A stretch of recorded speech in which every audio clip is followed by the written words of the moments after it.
The moment I heard the garage door slam shut, I knew my quiet morning was officially over. Because no one but me had a reason to be inside my garage, yet 3 unfamiliar engines were still ticking as if they owned the place. I stood frozen in my driveway, coffee going cold in my hand, staring at the HOA president's bright red clipboard leaning against my wall like a flag planted in conquered land. This wasn't a mistake. This was a message. And by the end of the day, it would turn into a showdown no one in the neighborhood would forget. I live in a small, well-kept subdivision where rules matter more than common sense, and where HOA Karen treats authority like oxygen. She's the type who measures grass with a ruler and smiles while writing fines. I'd dealt with her before, but never like this. That morning, I'd left my garage open while unloading tools. 10 minutes. That's all it took. When I walked back, 3 trucks were parked inside. Not in the driveway, not on the street. Inside my locked private garage, a white pickup, a black utility truck, and a rusted service van, all squeezed in like they belonged there. Karen stood nearby, arms crossed, sunglasses on, already annoyed that I looked confused instead of grateful. She told me, calmly and confidently, that the HOA was temporarily using my garage for overflow parking during a landscaping project. No notice, no permission. Just entitlement wrapped in policy jargon. When I told her to move them immediately, she smirked and said I could submit a complaint in writing, which she would review within 30 business days. That's when I realized this wasn't about parking. It was about control. She expected me to fold, to complain quietly, to wait. Instead, I smiled, nodded, and walked past her into my house. From the kitchen window, I watched her expression change as the garage door slowly rolled down, sealing those trucks inside like a vault. Karen started yelling. I started dialing. By the time the sheriff picked up, I had already decided this would end very differently than she planned. The dispatcher's voice was calm, almost bored, as I explained that 3 vehicles had been parked inside my private garage without permission, and the person responsible was now refusing to remove them. I didn't raise my voice. I didn't exaggerate. I just stated facts. From outside, Karen's muffled shouting leaked through the garage door, each word sharper than the last, like she was trying to intimidate the concrete itself. I stepped back onto the driveway, phone still in hand, and watched her pace. She was already on her own call, probably to another HOA board member, waving her arms like a general losing a battle.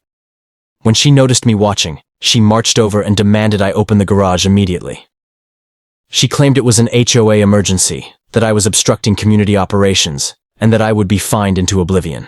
I reminded her, politely, that the garage was part of my deed, not HOA property. She laughed, a short, confident laugh, and said the HOA overrides individual inconvenience. That line stuck with me. Individual inconvenience. As if my home was just a storage unit she could access whenever it suited her. Neighbors began to gather. Curtains moved. Phones came out. A few people whispered. Others shook their heads. Everyone knew Karen, and everyone knew this wasn't normal, even by HOA standards. Still, no one stepped in. They never do. Karen thrives on that silence. She tried intimidation next. She warned me that locking the garage could be considered unlawful detention of property. I asked her if she'd like to explain that to the sheriff when he arrived. That shut her up for exactly 3 seconds. Then she changed tactics. Suddenly she was reasonable. She said it was all a misunderstanding. She offered to move the trucks if I just opened the door. I asked her why she hadn't asked permission in the first place. Her smile vanished. She told me I was being difficult on purpose. Minutes later, the sound of a siren cut through the tension. Karen stiffened. She straightened her posture, adjusted her sunglasses, and put on her official voice, ready to spin the story. I stayed exactly where I was, leaning against my car, hands visible, calm. The sheriff pulled up slowly, assessing the scene. One look at the locked garage, the trucks listed on his notepad, and Karen's rapidly unraveling confidence told me this was about to shift. For the first time all morning, she wasn't in control, and she knew it. The sheriff stepped out of his vehicle slowly, hand resting near his belt, eyes moving from Karen to me and then to the closed garage door. He asked calmly who owned the property. I answered first, explaining that the garage was attached to my home and listed on my deed. Karen immediately cut in, insisting that HOA authority allowed temporary use of resident spaces during projects. The sheriff raised a hand and asked her to wait. He requested documentation. Karen froze for half a second, then began shuffling through her clipboard, flipping pages faster than necessary. She produced a printed guideline about community cooperation, but nothing granting access to private garages. The sheriff read it carefully, then handed it back without comment. He asked me if I had given permission. I said no.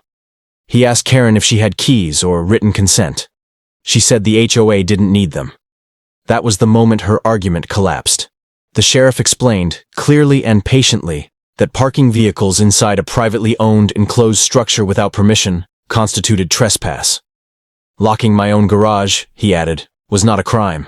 Karen's face flushed red. She argued that the trucks belonged to contractors working for the HOA. The sheriff nodded and said that meant the HOA was responsible for removing them.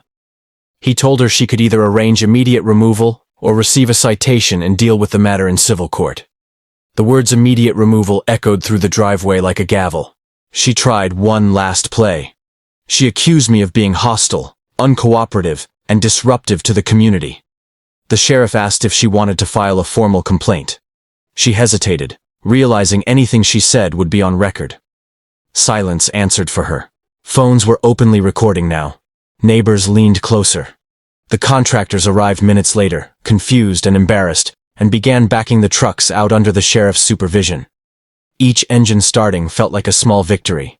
Karen stood off to the side, arms tight, jaw clenched, watching her authority roll away one vehicle at a time. After he finished, the sheriff quietly reminded Karen that repeated overreach could expose the HOA to liability, something that finally wiped the smirk from her face.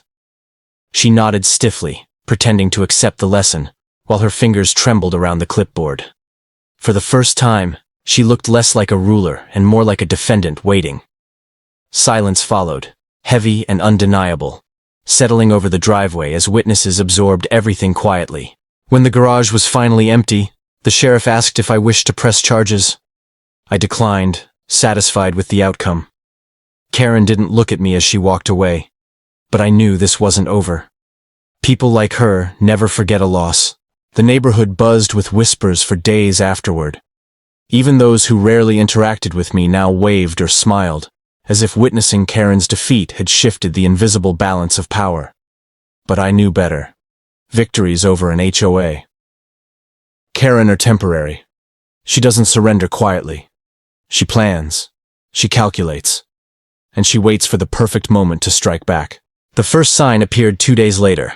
A sharply worded email from the HOA board, heavily CC'd, accusing me of escalating a minor disagreement into law enforcement involvement, and warning that future incidents could result in fines. I read it aloud, savoring each carefully chosen bureaucratic insult, and smiled. This was classic Karen behavior. Try to intimidate with paperwork, hoping the threat alone would reverse reality. Then came the third sign, a late-night knock at my door. I opened it cautiously to find one of the contractors from that morning, looking nervous. He explained that Karen had sent him over with a courtesy warning about how I handled the trucks, subtly hinting at potential repercussions. I thanked him, but politely told him my garage would remain off-limits for HOA operations. His relief was palpable. He didn't want to be a pawn in her games. By the end of the week, Karen had escalated to overt surveillance. I noticed her SUV parked down the street for hours at a time, binoculars occasionally peeking over the dashboard. She didn't call. She didn't knock. She just watched. A silent war of observation. And I realized, for the first time in this ordeal, that my response had to be measured. Any misstep could give her the leverage she craved. So I began documenting everything. Photos, timestamps, emails, video recordings, every interaction, every unsolicited intrusion, every veiled threat. Karen was meticulous. I had to be more meticulous. I started keeping a small logbook in my garage, labeling each entry with precision. My once casual approach to HOA confrontations was gone. Now, I operated like a strategist preparing for a chess match against a master manipulator. Neighbors started noticing too. A few mentioned that Karen's temper had gotten worse than usual. Her once authoritative presence now seemed brittle, as if my defiance had cracked the surface of her control. People whispered about how she had underestimated me, how she'd misjudged my patience, and how they couldn't wait to see what happened next. I didn't encourage this. It simply unfolded, like a ripple from the locked garage door.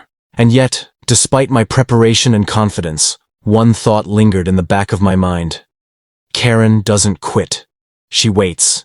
And when she strikes, she aims to hurt not just the property, but the pride of the person who dared defy her. And I realized that the true battle wasn't over trucks in a garage. It was over authority, respect, and the unspoken rules of the neighborhood. The following week, I woke up to find a small envelope slipped under my front door. Inside was a formal letter from the HOA, meticulously typed, complaining about disruptive behavior and harassment of HOA officials. They referenced the locked garage incident, carefully twisting my actions into something negative. I laughed. Karen had clearly thought this would rattle me, but I was ready.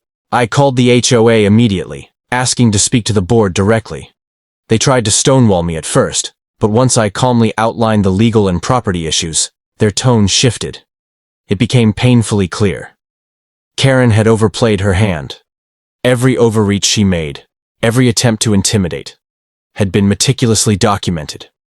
I had evidence that could hold up in court if necessary, and the board realized that. Karen's influence had limits, even within her precious HOA hierarchy. By midweek, she tried a new tactic. Passive-aggressive community notices posted in the neighborhood bulletin, hinting at rules enforcement and community respect. I watched my neighbors' reactions carefully. Some whispered, others chuckled. Many remembered the sheriff, the trucks, and the calm confidence that had countered her antics. Karen was now the subject of quiet ridicule.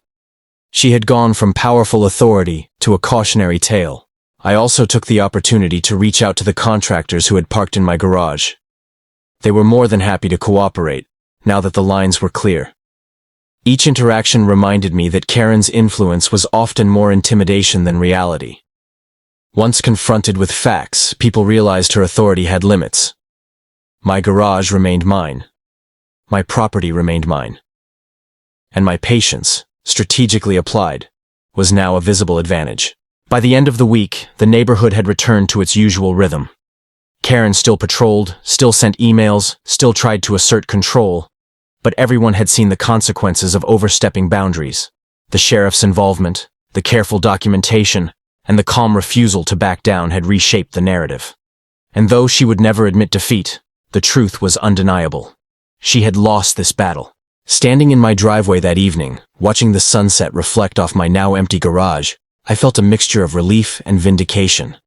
The trucks were gone, the letters were filed, and Karen's attempts at intimidation had failed. This wasn't just a story about 3 trucks in a garage. It was a story about standing firm against unreasonable authority, about knowing your rights, and about refusing to let a bully dictate the rules of your life. The garage door slowly closed behind me, the echo of the locks clicking into place, resonating like a final victory. And though I knew Karen might try again, I also knew one undeniable truth. When you stand your ground, even the most entitled HOA Karen can be shown the door.